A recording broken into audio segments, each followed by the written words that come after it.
Assalamualaikum warahmatullahi wabarakatuh.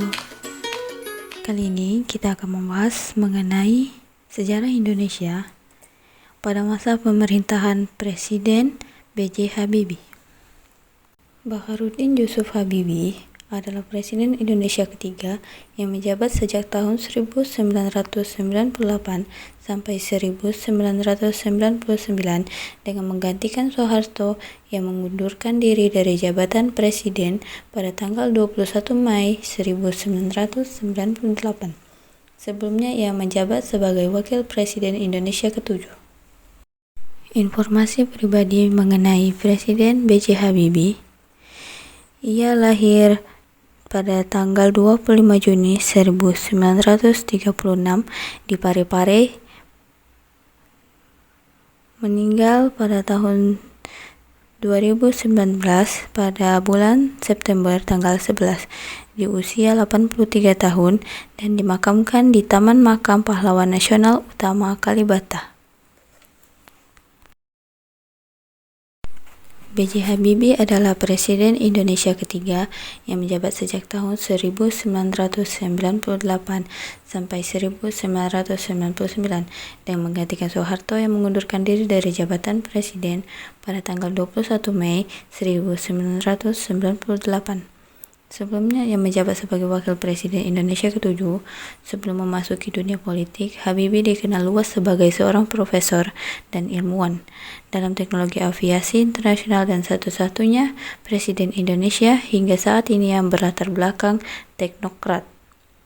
B.J. Habibie kemudian digantikan oleh Abdurrahman Wahid yang terpilih sebagai presiden pada 20 Oktober 1999 oleh MPR hasil pemilu 1999. Dengan menjabat selama 2 bulan dan 7 hari sebagai wakil presiden dan juga selama 1 tahun dan 5 bulan sebagai presiden. B.J. Habibie merupakan wakil presiden dan juga presiden Indonesia dengan masa jabatan terpendek. B.J. Habibie merupakan Presiden Indonesia pertama yang terlahir di luar Jawa, tepatnya di Parepare, Sulawesi Selatan. Ia berasal dari etnis Bugis, Gorontalo, dari garis keturunan ayahnya yang berasal dari kabilah Gorontalo dan etnis Jawa dari ibunya yang berasal dari Yogyakarta. Berikutnya mengenai keluarga dan pendidikan Bapak B.J. Habibie. Bapak B.J. Habibie merupakan anak keempat dari 8 bersaudara. Pasangan Alwi Abdul Jalil Habibie dan R.A. Tuti Marini Puspowardojo, ayahnya yang berprofesi sebagai ahli pertanian yang berasal dari etnis Bugis Gorontalo, sedangkan ibunya berasal dari etnis Jawa. Menurut wawancara pribadinya bersama Jawa Post pada tahun 2016, kedua orang tuanya terpaksa meninggalkan keluarga besar mereka karena masalah perbedaan budaya. Alwi yang merupakan orang Bugis Gorontalo tidak diterima oleh keluarga Tuti yang berasal dari Ningrat Yogyakarta. Demikian pula sebaliknya. Dalam wawancara tersebut, Habibie menjelaskan bahwa keluarganya mempertahankan kebiasaan menikah di dalam keluarga untuk menjaga kepemilikan tanah atau harta. Ini dilakukan agar tidak ada perbuatan harta atau tanah oleh pihak luar. Alwi Abdul Jalil Habibie atau ayah dari Bapak B.J. Habibie memiliki marga Habibie, salah satu marga asli dalam struktur sosial Pohala'ah, kerajaan dan kekeluargaan di Gorontalo. Sementara itu, R.A. Tuti Marini Puspowardojo, ibu dari Bapak B.J. Habibie, merupakan anak seorang dokter spesialis mata di Yogyakarta dan ayahnya yang bernama Puspowardojo bertugas sebagai pemilik sekolah. Perkenalan keduanya bermula sejak masih remaja. Ketika keduanya masih duduk di bangku sekolah menengah pertama hingga berlanjut ketika bersekolah di SMA Kristen Dago Bandung, Jawa Barat. Komunikasi mereka akhirnya terputus setelah Habibie melanjutkan kuliah dan bekerja di Jerman Barat. Sementara Ainun tetap di Indonesia dan berkuliah di Fakultas Kedokteran Universitas Indonesia. B.J. Habibie menikah dengan Hasri Ainun Besari pada tanggal 12 Mei 1962 di Rangga Malela, Bandung. Akad nikah Habibie dan Ainun digelar secara adat dan budaya Jawa, sedangkan resepsi pernikahan digelar keesokan harinya dengan adat dan budaya Gorontalo di Hotel Preanger.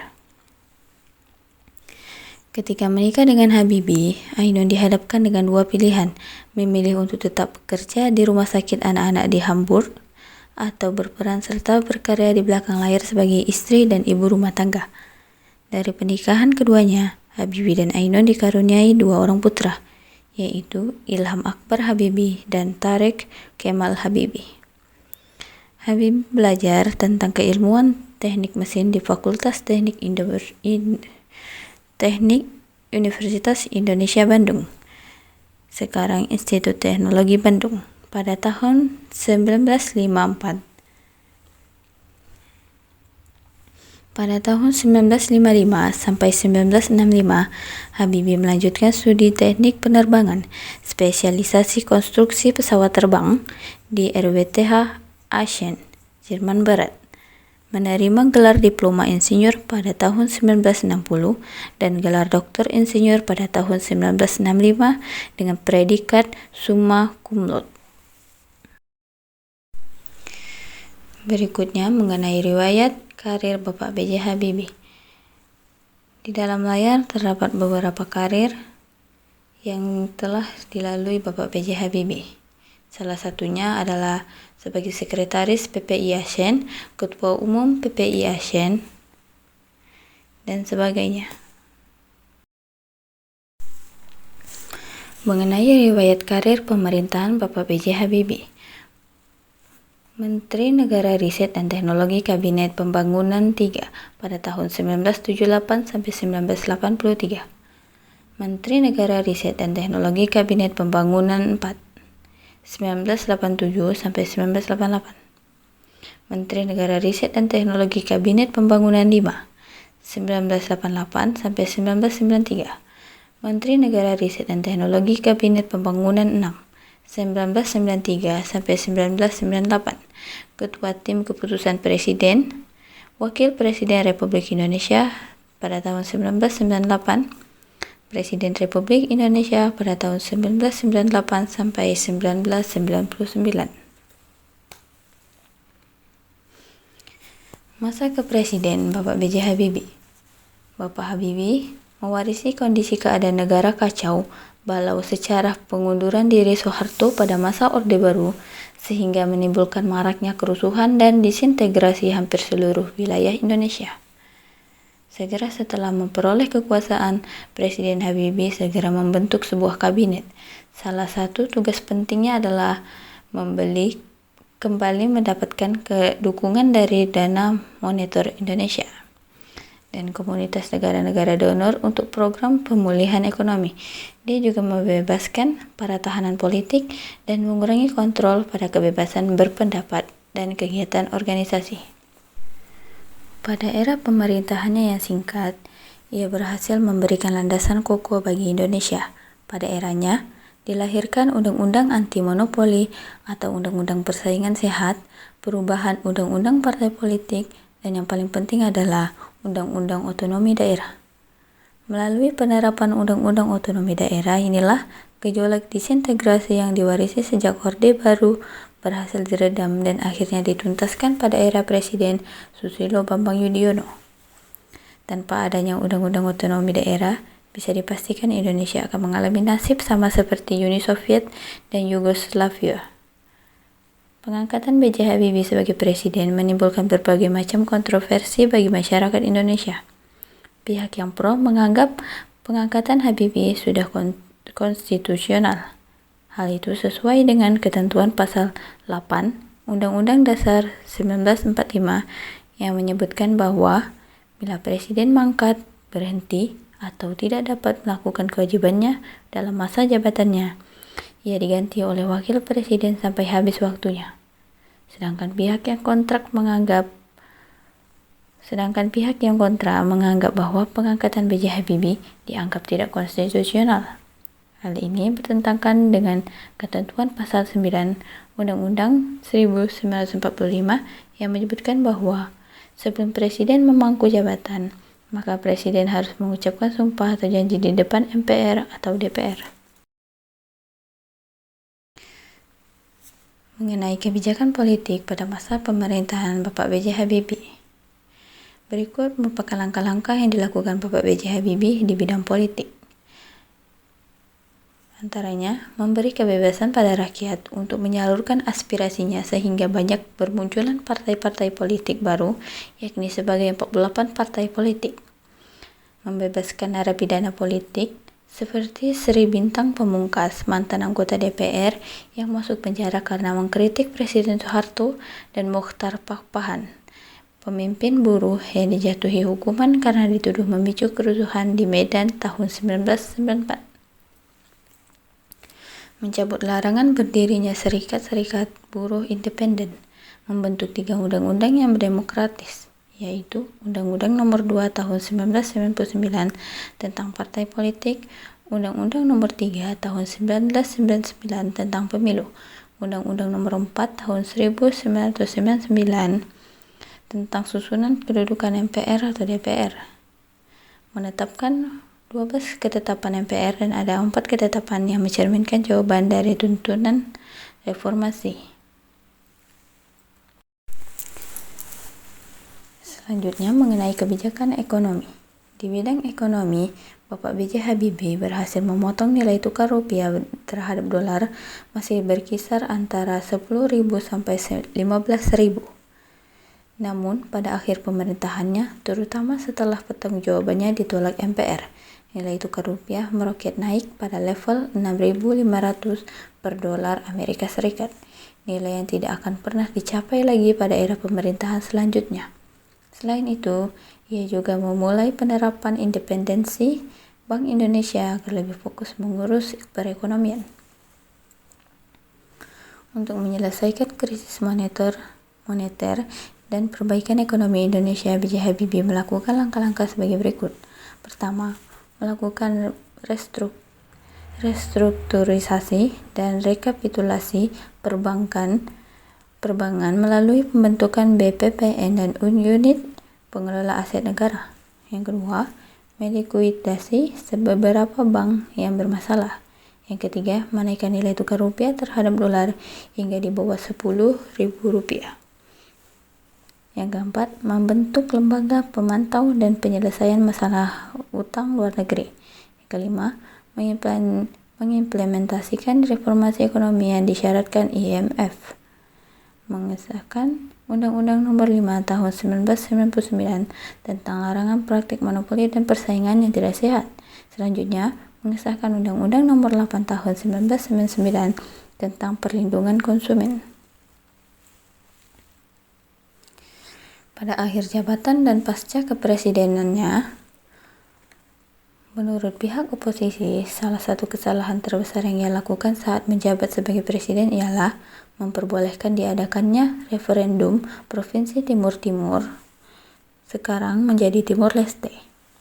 Ia mengajukan hal yang cukup menggemparkan publik saat itu, yaitu mengadakan jajak pendapat bagi warga Timur Timur untuk memilih merdeka atau masih tetap menjadi bagian dari Indonesia.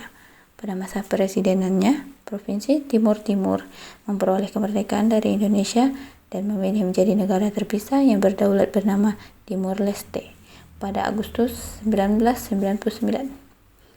Pemisahan diumumkan pada tanggal 30 Agustus 1999.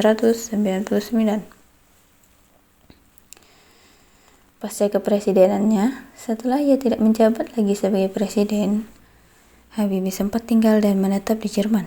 Tetapi ketika era kepresidenan Susilo Bambang Yudhoyono, ia kembali aktif sebagai penasihat presiden untuk mengawal proses demokratisasi di Indonesia lewat organisasi yang didirikannya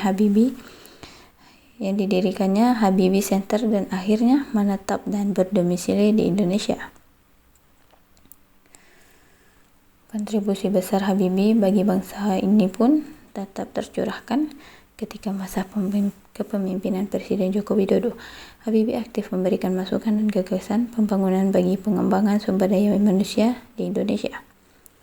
Kesibukan lain dari B.J. Habibie adalah mengurusi industri pesawat terbang yang sedang dikembangkannya di Batam.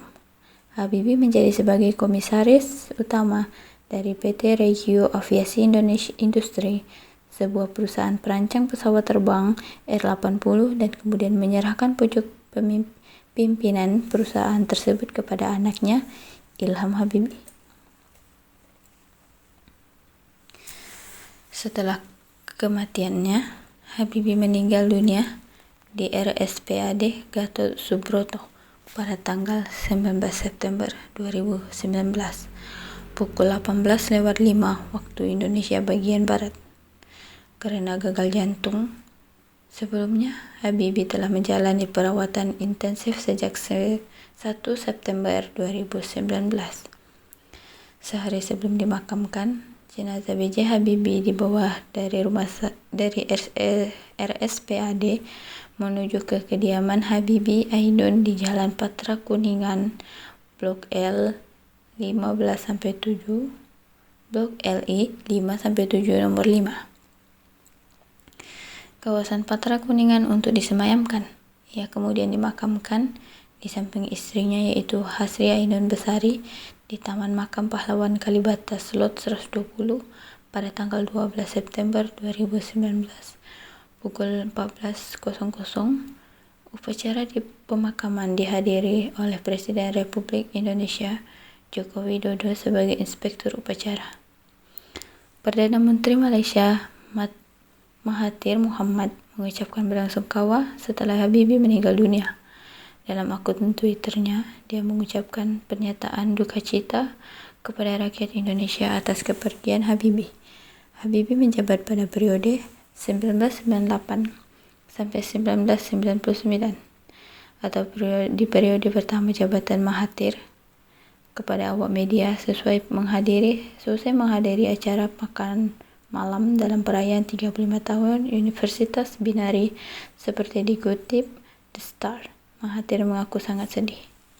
Baiklah, sekian dari penjelasan mengenai masa jabatan Bapak B.J. Habibie.